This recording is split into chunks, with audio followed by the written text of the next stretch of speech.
તો ગાઈસ જુઓ અમે શીતળા સાતમમાં અમે શું બનાવીએ છીએ ડીશમાં અને તમે શું બનાવ્યું હતું એ મને કોમેન્ટમાં કહેજો. જુઓ અમે તો હાલ તો ખાલી વડા બનાવ્યા છે, બાજરીના લોટના વડા.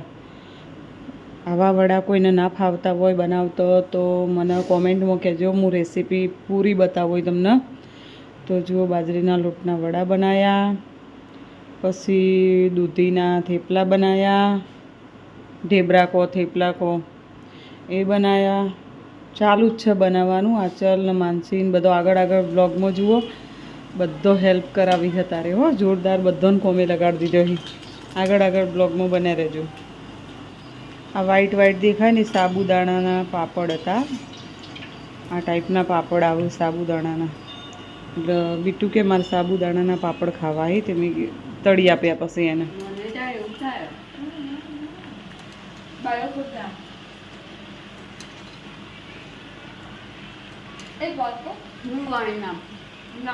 શીતળા સાતમની ડીશ તૈયાર થાય છે.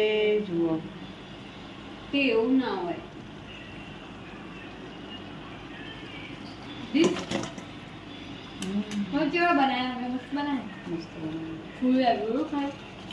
મસાલો કને કર્યો તો બગા?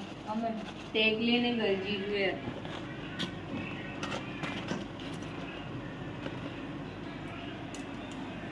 આજે તો અમારા કૌશલપુરીનો વારો હો. ચટણી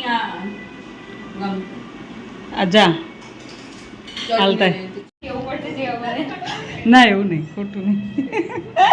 આ તમારો નંબર આવે એટલે એ સોસમાં હાલ લાગે. પેલી ચટણીમાં જોજો ખાલી. ના, પેલી ચટણી ચેક કરો તમે. ખટમીઠી ચટણી છે ને એમાં ચેક કરો.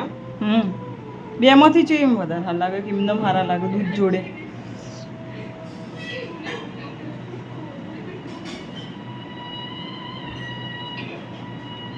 જેમને ખૂબ ભાવતું હોય એની જોડે ખાય.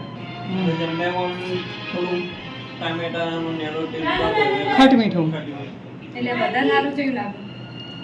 સોસ ટામેટા વાળું સોસ વાળું. આ રેવા દો ના ખાવું ચટણી રેવા દો ના મૂકી દેજો. હો જો હવે માનસી બેન અમારે શું કરે? મને શું કરી તું? આ ઢેબરા બનાવવાના તો કાઠો જ હોય તો ઢેબરા બનાવવાના જો દૂધીના નહીં. ચાલ આચલા તો બહુ ઉતારજો સારું કમા હોતા એ છે કોઈ મૂકી લોટ બોતેલાને મૂકી દો ધોવા માટે. જો બટાકા બાફીને મૂક્યા, 2 કુકરોમાં બાફ્યા. એ બટાકા તો બટાકાની સબ્જી બનાવવાની આ. પછી વડા બનાવવાના, બટાકાની સબ્જી. પછી જો અમારા આચલા બાજુ બનાવો દૂધીના ઢેબરા, માનસી વણ. હું આ બાજુ તળવાનું ચાલુ છે.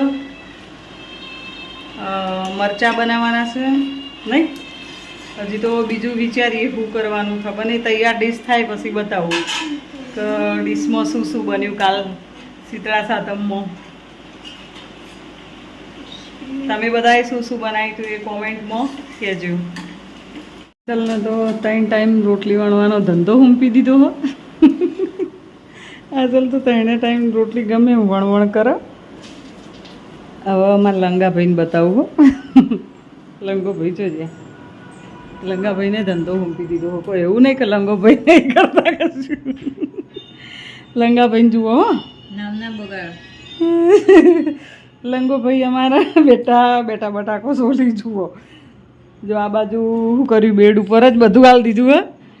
આ કુકર હે, આમાં બટાકો લાવી હતી બાફીને, આમાં સોલ નોખવા આલ્યું, બાફી સોલીને મૂક્યા. અને ઈવન બૂન બાજુમાં બેસી જોઈ.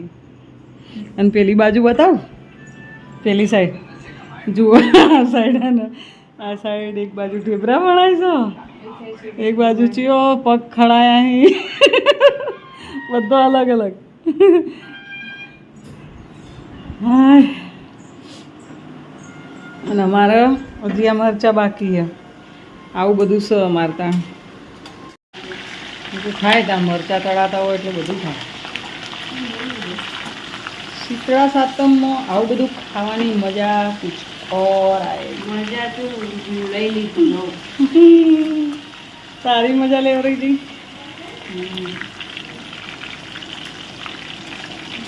આમાં ખાલી મીઠું નાખી દેવાનું.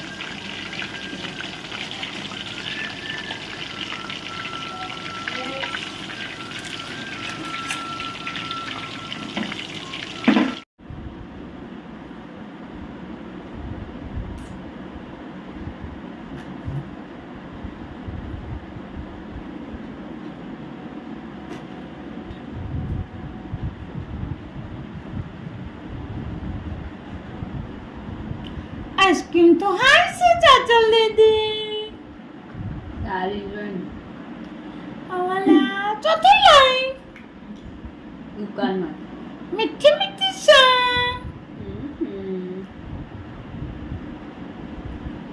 જ્યાં બેઠા પણ ગાઈસ જુઓ મેં 11 અને 9 મિનિટ થઈ હ તો સગડી ધોઈને સાફ કરીને ચોખ્ખી કરી અને બસ તોબાનો કળશ પહેલાં તો સાથીઓ દોર્યો પોચોલ્લા કર્યા અને તોબાનો કળશ ભર્યો એના ઉપર જાર હોય તો જારનો ચોખા હોય તો ચોખા આ રીતે મૂકવ્યા બરાબર. અને આપણે રેગ્યુલેટર બંધ કરી દીધું. તો માતાજીને પ્રાર્થના કરવાની, હે માતાજી જેવા તમે આવો તો અમને આશીર્વાદ આપજો કે અમારા ભંડાર ભરેલા રાખજો, એવા આશીર્વાદ આપજો માતાજી, અમારા ભંડાર ભરેલા રહે. ઓનામય આ બાજુ ઘણા તો મૂકસ પેલા પત્તા આસોપાલવના, પણ વરસાદ બહુ જ છે એટલે આસોપાલવના પત્તા હું લાવી નહીં, પણ બસ આ રીતે સાથીઓ કરીને મૂકી દીધો કળશ. હવે કાલનો આખો દિવસ આ કળશ રાખવાનો, પરમ દિવસે લઈ લેવાનો. તો આ કળશનું પાણી રહ્યું તુલસીમાં નાખી દેવાનું અને ચોખા કબૂતરનું નાખી દેવાના. તો ગાઈસ ઓમાં કેવું કે હું એ કોઈનું જોઈને જ કરું છું કે તમારું જોયેલું મેં જોયું, મારું જોયેલું તમે કર્યું ને એવું બધું આ પરંપરા પેઢીથી બધું હેડ્યું આવે હ, એટલે આપણે એકાબીજાનું જોઈને કરીએ હે બરાબર. તો બસ આ વ્લોગ આટલાથી કરું છું એન્ડ. મળીશું બીજા બ્લોગમાં. અને તમારો બધાનો આભાર, બહુ જ બધો ખૂબ ખૂબ આભાર કે તમારો કિંમતી ટાઈમ કાઢી અને મારો બ્લોગ જોવા આવો છો, એ બદલ ખૂબ ખૂબ આભાર તમારો. અને કોમેન્ટ કરજો, લાઈક કરજો અને મારો બ્લોગ શેર કરજો. મળીશું બીજા બ્લોગમાં, તો સુધી બાય. તો ગાઈસ આ સાતમનો બ્લોગ છે. તો જુઓ આ રીતે ચોલ્લા કર્યા, વરસાદ તો ચાલુ જ છે. બટાકાનું શાક, બાસુંદી હ, યાદ કરાયું તો એક આ ચટણી હ, મોરૈયો છે, કઢી છે, પછી થેપલા, તળેલા મરચાં, વડા, સંભાર લાયા બુનોના ઘેરથી નેચો કંકોડોનું શાક, લાડુ.